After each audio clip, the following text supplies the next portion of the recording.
In the spring of 1925, in one of the grandest hotels in Paris, a man sold the Eiffel Tower.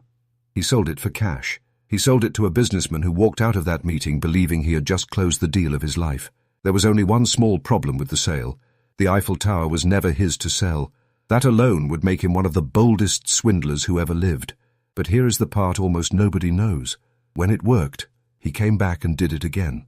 This is the story of Victor Lustig, the man who sold a national monument twice, who stole money from Al Capone and lived to tell the tale, and whose final con grew so enormous that the United States government began to fear he could shake the American dollar itself.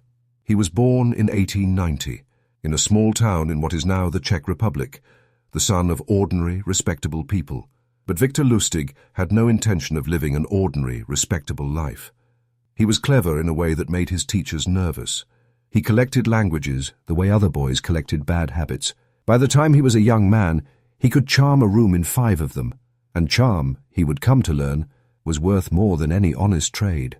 He gave himself a title he had no right to. Count. Count Victor Lustig. It wasn't real. Almost nothing about him was. But it opened doors. And Lustig understood something most criminals never grasp. The easiest thing in the world to steal is a person's trust, if you simply look like a man who deserves it. He learned his craft on the great ocean liners that crossed the Atlantic between Europe and America. These floating palaces were packed with exactly the sort of people Lustig adored: rich, bored, and desperate to be flattered. He would play cards. He would tell stories. He would become the most fascinating man at the table. And by the end of the voyage, he would be a little richer. His new friend was a little poorer, and not one of them quite certain how it had happened. His masterpiece in those years was a small wooden box. He called it a money-printing machine. He would show a wealthy Mark this beautiful cedar box, explain in a hushed voice that it could copy any banknote perfectly, and then prove it, feeding in a genuine bill, and hours later, producing 2. The secret was patience. The box did nothing at all. Lustig had simply hidden a few real notes inside it. But by the time the buyer discovered that his miracle machine only ever produced the money already stuffed within it, Lustig and several $1,000s were long gone. He was good. He was very good. But nothing he had done so far could have prepared the world for what he was about to attempt in Paris. It began, as the best cons often do, with a newspaper. One afternoon in 1925, Lustig was reading the paper in a cafe when a short article stopped him cold. The Eiffel Tower, it said, was in trouble. Built as a temporary attraction for the World's Fair of 1889, the great iron structure had never really been meant to last. Now it was rusting. The cost of maintaining it had grown enormous, and the city was struggling to keep up. The paper wondered, almost in passing, whether the tower might one day have to be torn down. Most people would have read that and turned the page. Victor Lustig read it and saw the opportunity of a lifetime. If the city could not afford the Eiffel Tower, then perhaps the city secretly wished to be rid of it. And if France wished to be rid of 7,000 tons of iron, then somebody would have to haul it away, and somebody would pay handsomely for all that scrap. Somebody, Lustig decided, was going to buy the Eiffel Tower from the French government. They simply didn't know it yet, and neither did the French government. He went to work like a man possessed. He had counterfeit government stationery printed, official, embossed, flawless. He gave himself a new identity. Not a count this time, but a bureaucrat, Deputy Director General of the Ministry of Posts and Telegraphs. And then he sent discreet, confidential letters to 6 of the biggest scrap metal dealers in Paris, inviting them to a private meeting on a matter of great national importance. The meeting was held in a luxury suite at the Hôtel de Crillon, one of the most prestigious addresses in the city, a place where real government business was actually done. Every detail had been chosen to whisper the same single word: legitimate. Lustig received the dealers with the weary authority of a man carrying a heavy secret. The government, he told them, had reached a painful decision. The Eiffel Tower was falling apart. It had never been, and meant to be permanent. The repairs had become impossible, and so, quietly to avoid a public outcry, it was to be demolished and sold for scrap. That was why, he explained, this meeting had to remain absolutely confidential. The public adored the tower. If word got out before the deal was done, there would be uproar. The dealers understood completely. To them, the secrecy was not a warning sign. It was proof that they had been let in on something real. Lustig studied every man in the room, and among them he found the one he wanted. His name was André Poisson. Poisson was not the biggest dealer in Paris, and he knew it.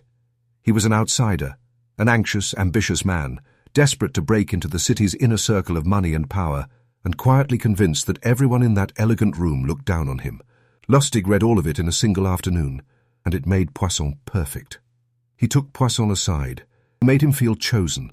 He hinted that the contract could be his, ahead of all these bigger, richer men, and Poisson felt the one thing he had chased his entire life. He felt important. But there came a moment when even Poisson began to waver. It was all happening so quickly. So much money. Something in him whispered that it was too good to be true. And here, Victor Lustig did the single most audacious thing in the entire con. The move that separates a clever swindler from a legend. He asked for a bribe. Leaning in close, Lustig confided that a government official's salary was a meager thing, and that a man in his position, arranging a deal of this magnitude, might reasonably expect a little personal consideration, a quiet gift, between friends. And in that instant, every last trace of Poisson's doubt vanished. Because a con man asks you for money, a corrupt government official asks you for a bribe. By demanding to be paid off, Lustig had achieved the impossible. He had made himself more believable. This was no longer a scam. This was exactly how Poisson expected French bureaucracy to work. So Poisson paid for the Eiffel Tower, and then, gratefully, he paid the bribe on top of it. Victor Lustig took the money, boarded a train, and disappeared into Austria before André Poisson ever set foot near a scrapyard. Now, this is where the story of any ordinary con man ends. He had gotten away with it. He should have stayed away. But Lustig, hiding in Vienna, kept combing through the French newspapers, waiting for the scandal to break, waiting to read that a foolish dealer had been swindled out of a fortune by a man selling a monument he didn't own. The story never came, because André Poisson was too ashamed to report it.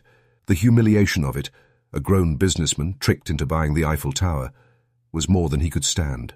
He swallowed his losses and said nothing at all. And when Lustig realized that no one was even looking for him, he did something so brazen it hardly sounds real. He went back to Paris, and he sold the Eiffel Tower again.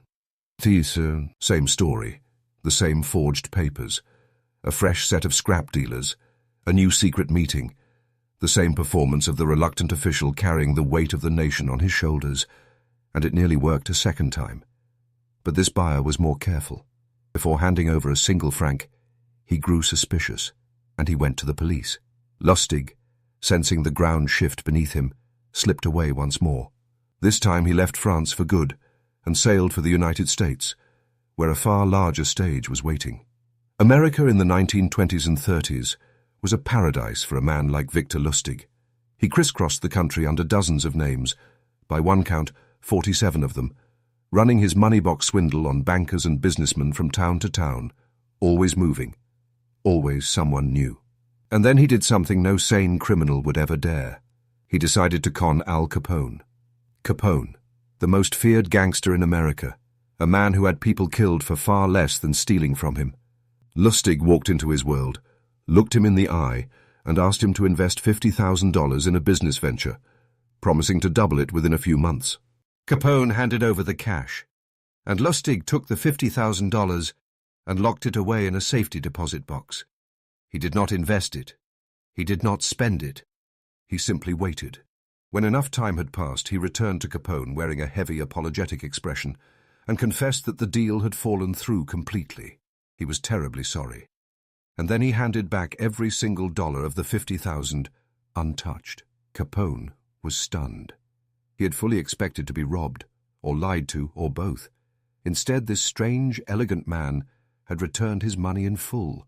Moved by what he took to be rare and remarkable honesty, Capone peeled off $5,000 and pressed it into Lustig's hands.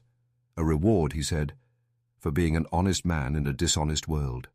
$5,000, which was, of course, precisely what Victor Lustig had been after from the very beginning. He never wanted to double the money.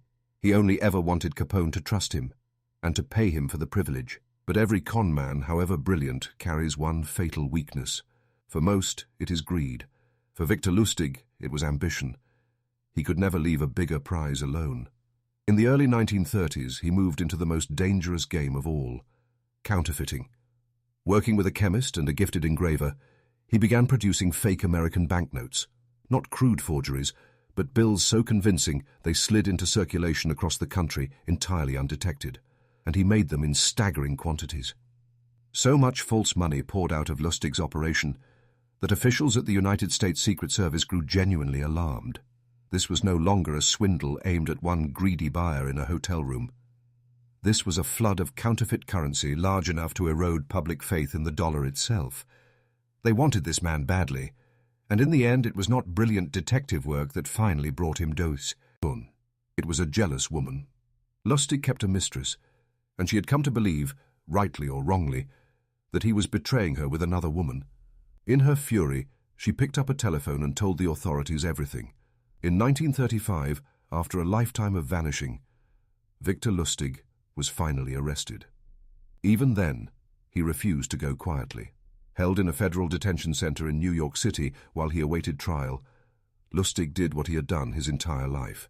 He found the trust in the room, and he used it. He tore his bedsheets into strips and knotted them into a rope.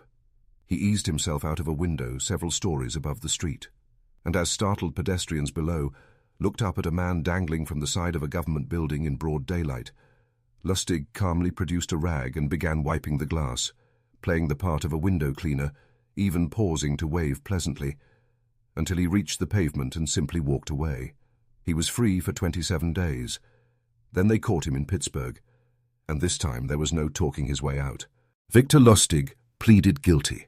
He was sentenced to 20 years, and they sent him to the one place in America built specifically for the men no one else could hold, the island prison of Alcatraz.